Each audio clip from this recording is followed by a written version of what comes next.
Today, I have the pleasure of speaking with Jim Atkinson from Antimony Resources. Jim, you just put out some assay results. Let's start there.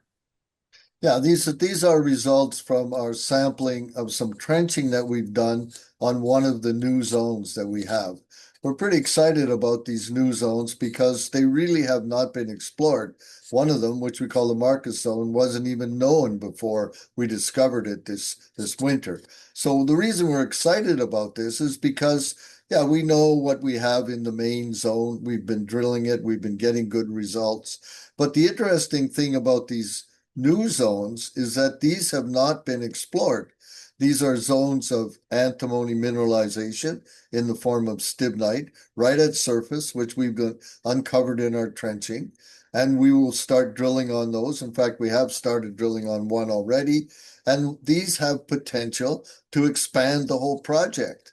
You know, we think what we have here now is a major antimony mineralizing episode in this area. How much of an area it covers, we don't know yet, but we know it's much bigger than what we had thought before.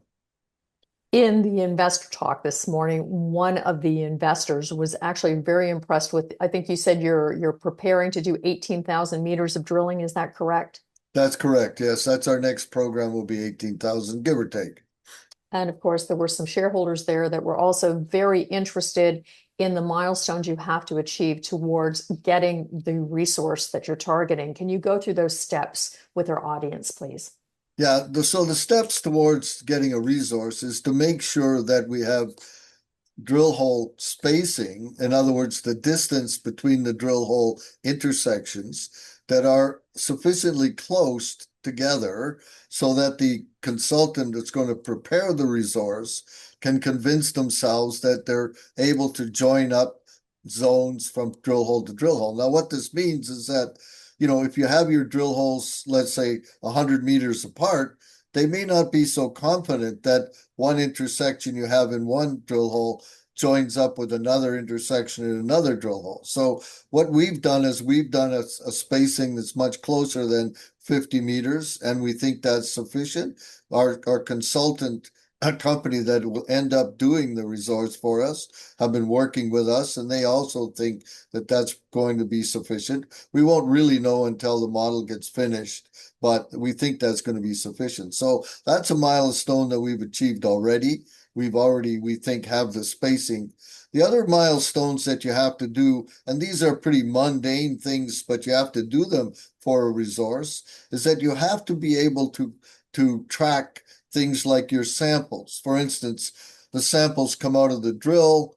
Where do they go? How are they controlled? And are they controlled so that the possibility of contamination, if you want to call it that, or even loss are minimized. And we have done that. We have standard operating procedures in place to control that side of it. So these are all things that you have to do so that the consultants will be confident that, yes, they can say, okay, we've done all the things we need to do. We can confidently sign off on this resource. So that's what we're working towards. That's what we're working towards with our drilling program.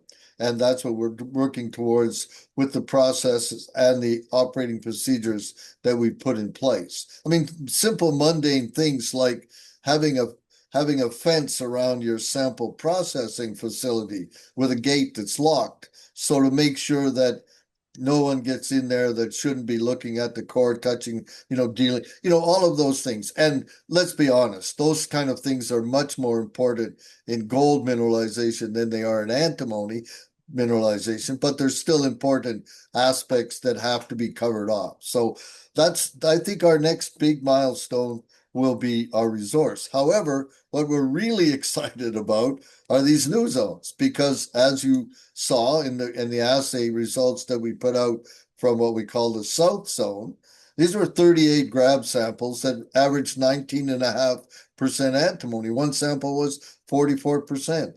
So we know there's high grade stibnite, which is the antimony-bearing mineral. We know there's high-grade mineralization in these areas, in these trenches that we've completed. So, we're kind of excited. We are drilling right now on what we call the Central Zone.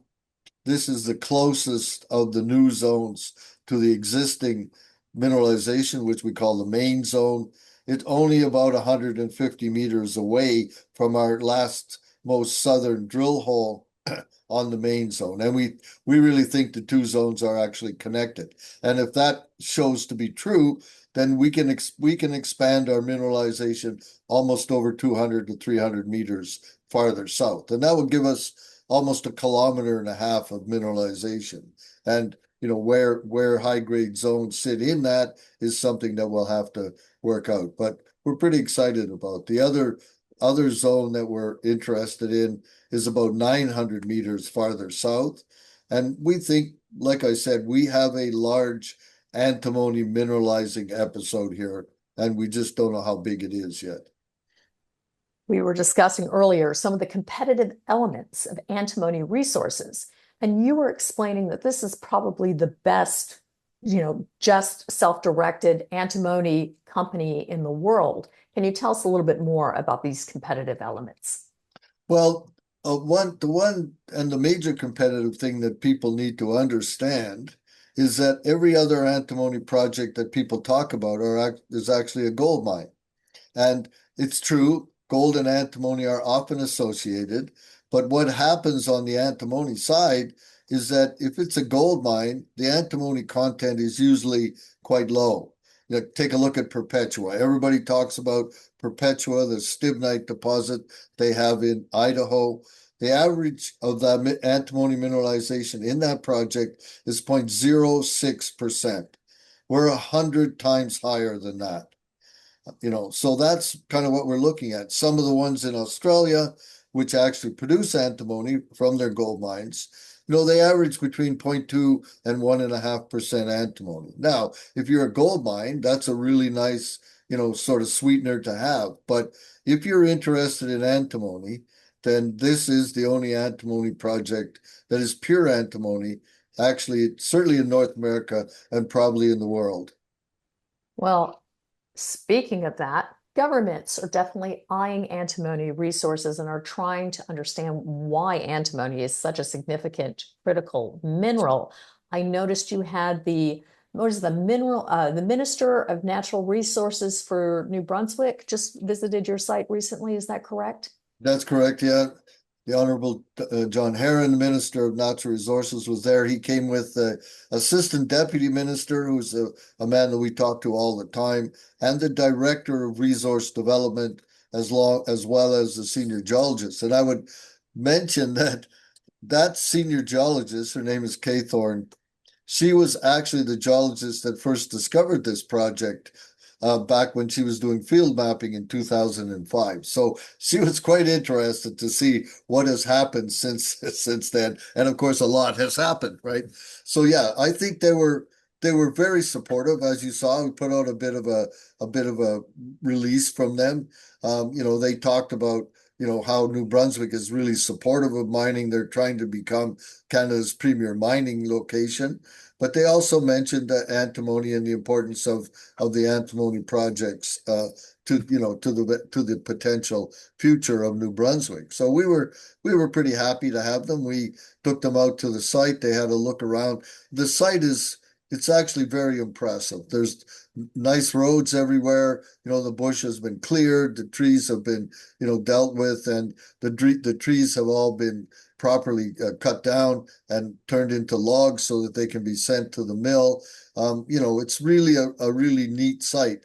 And one of the things that we did a lot work on was, let's call it runoff control, because last year in the spring, we actually had to shut down for 2 to 3 weeks because the amount of mud that was generated on the site. That didn't happen this year. We had no mud because we have very nice roads, all nicely graveled. If you want to come visit, you can drive your Cadillac right to the drill. I mean, it's that nice there.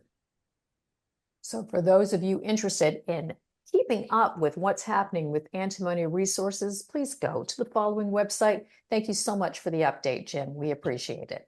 You're very welcome. I enjoy talking about this project in case you can't tell.